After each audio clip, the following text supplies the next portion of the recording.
Hello everyone, and welcome to week 6 of English 120. This week you're going to be reading an amazing essay called The Story of an Eyewitness, written by Jack London on the eve after the great 1906 earthquake. It's found on pages 486 to 491 in the portable Jack London.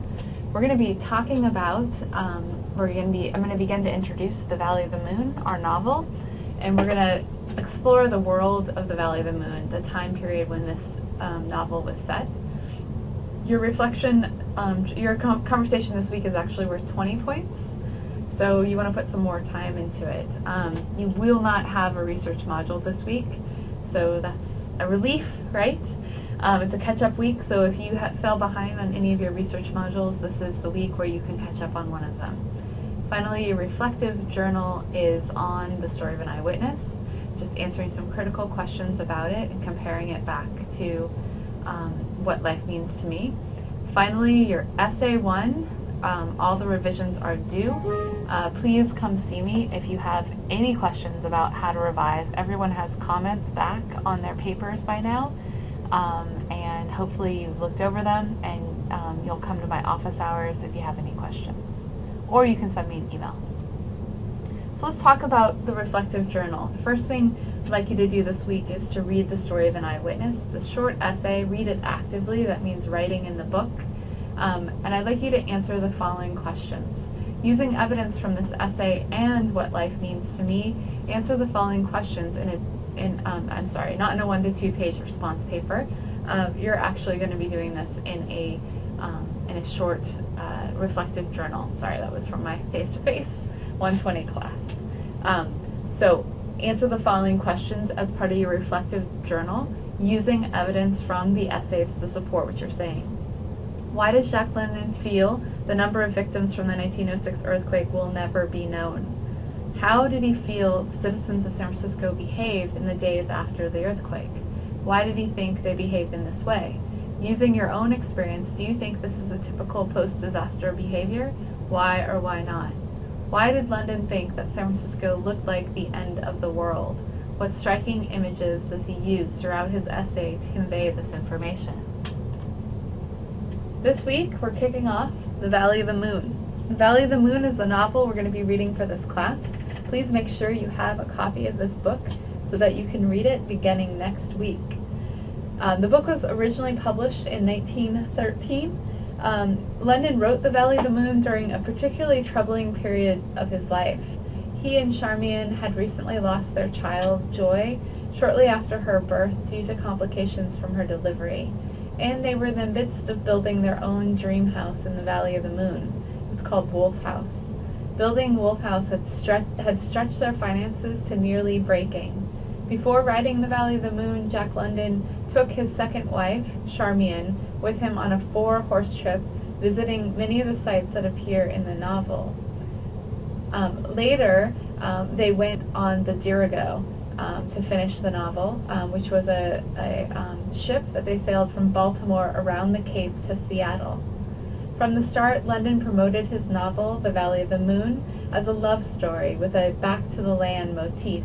The novel is structured as a heroic quest for love, land, and a home, and it was written during a period of time when Jack was consciously experiencing and exploring his own yearnings for love, land, and a home.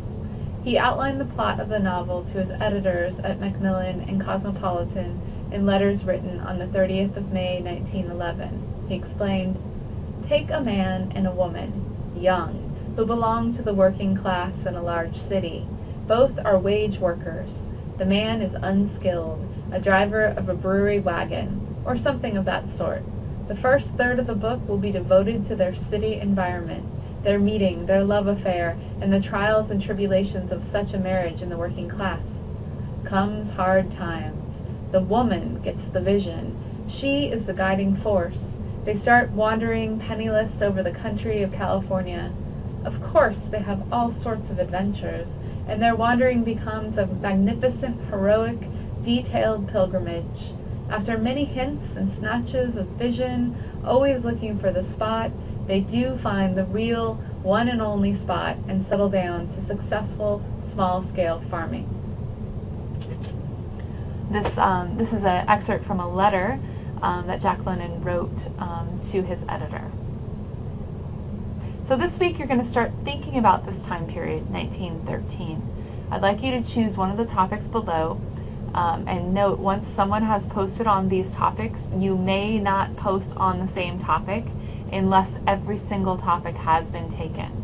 Then you can repeat, and you have to have a different angle. I will be comparing these, and this week your discussion form is worth 20 points instead of 10. Here are the topics. Prize fighting in the early 1900s, sweatshops in the early 1900s, Oakland circa early 1900s, strikes, unions, and Teamsters in the early 1900s, the 1906 San Francisco earthquake, pioneers of the American West, farming circa early 1900s and sustainable farming, the Saxons and the Anglo-Saxons. Then, once you choose a topic that hasn't been chosen, do the following. Research the topic on the following databases. For the visual information, and you are going to need 3 to 5 photos or graphics, you can use ArtStore, there's a link here, or Calisphere, there's a link here. For visual information and information about your topic, you can also visit the Jack London online collection or special collections. You can use the research databases at our library that were described to you in our research module. And you can also visit the reference section at our library, and you can speak with Stephanie or Nancy, our librarians.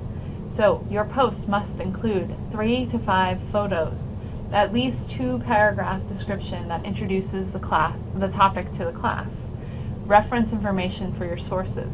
No Wikipedia. Use real references. That means use articles from databases, or use even World Book Encyclopedia entries. Go to the library and use our resources. Post your own post by Friday at 11:59 p.m. and respond to at least 3 of your peers' posts significantly. You're doing such a better job with this, you guys. Please do so by Monday at 11:59 p.m. So as I mentioned, this week, Launchpad, it's catch-up week. If you've already completed all the assignments up to this point, you've got a week off from Launchpad. As you go about, as you know, your revised Essay 1 is due by the end of the week. So as you prepare to revise your paper, please go through the notes that I posted for you about your paper. Please feel free to come by my office hours if you want some more detailed information on how to revise. You can also, if you aren't available to speak during my office hours, you can try to make an appointment with me by sending me an email. Please read Chapter 14 in the Bedford Researcher this week as you revise your paper. This goes over drafting techniques, talking about how to build a really strong introduction and a really strong conclusion.